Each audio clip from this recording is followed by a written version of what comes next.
Bollywood industry ఒకప్పుడు Indian cinema industry మొత్తాన్ని శాసించేది. ముఖ్యంగా అమితాబ్ బచ్చన్ గారు, ధర్మేంద్ర గారు, రాజేష్ ఖన్నా గారు లాంటి నటులు భారీ సినిమాలు చేస్తూ ప్రేక్షకులందరినీ మెప్పించేవారు. ఇంకా అప్పుడు సౌత్ సినిమా ఇండస్ట్రీలో ఉన్న హీరోలు వాళ్ళ సినిమాలు వాళ్ళు చేసుకుంటూ వెళ్తుంటే బాలీవుడ్ ఇండస్ట్రీ మాత్రం పెద్ద ఇండస్ట్రీగా గుర్తింపు పొందడమే కాకుండా అక్కడ ఉన్న సినిమాలకు రీచ్ ఎక్కువగా ఉండేది. అందువల్ల అమితాబ్ బచ్చన్, ధర్మేంద్ర, రాజేష్ ఖన్నా లాంటి స్టార్ హీరోల నుంచి ఒక సినిమా వస్తుంది అంటే అది దేశవ్యాప్తంగా సంచలనాలను క్రియేట్ చేసేది. ఇక అదే టైంలో ఈ ముగ్గురికి పోటీ ఇస్తూ మరొక హీరో కూడా బాలీవుడ్ ఇండస్ట్రీని శాసించాడనే విషయం మనలో చాలా మందికి తెలియదు. ఆయన ఎవరు అంటే సంజయ్ కుమార్.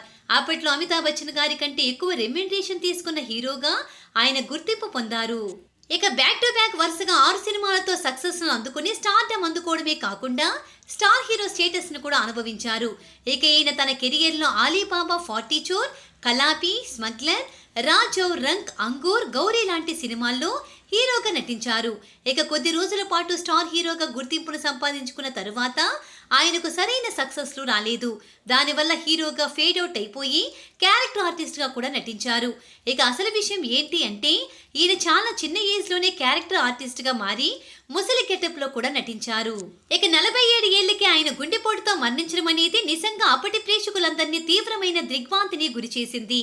ఎన్నో సంవత్సరాల పాటు ఇండస్ట్రీకి సేవలందిస్తారనుకున్న ఆయన చిన్న ఏజ్ లోనే మరణించడం అనేది బాలీవుడ్ ఇండస్ట్రీని కోలుకోలేని దెబ్బ కొట్టిందని చెప్పాలి. ఇక సంజీవ్ కుమార్ వాళ్ళ ఫ్యామిలీలో వాళ్ళ తాత, తండ్రి, తమ్ముడు, తను ఎవరో కూడా 50 సంవత్సరాల వరకు బతకలేదట. అందరూ 50 సంవత్సరాల లోపే మరణించారు. ఇక ఈ ఫ్యామిలీ నుంచి వచ్చే ప్రతి ఒక్కరూ కూడా 50 సంవత్సరాల వరకు బతకలేరు అనేలా వీళ్ళందరూ ఆలోపే మరణించడం అనేది అప్పట్లో ఒక పెను సంచలనాన్ని సృష్టించింది. ఇక ఇదే విషయాన్ని సంజయ్ కుమార్ కూడా తను బతికున్నప్పుడు ఒకసారి ప్రస్తావించాడు. ఒక రిపోర్టర్ మీరు ఇంత చిన్న ఏజ్ లో ముసలి క్యారెక్టర్స్ ఎందుకు వేస్తున్నారని అడిగారు. దానికి సమాధానంగా తను ముసలితనాన్ని చూడలేను, అప్పటి వరకు ఉంటానో లేదో, అందుకే ఇప్పుడే వృద్ధాప్య క్యారెక్టర్లను కూడా చేస్తున్నానంటూ సమాధానమిచ్చాడు.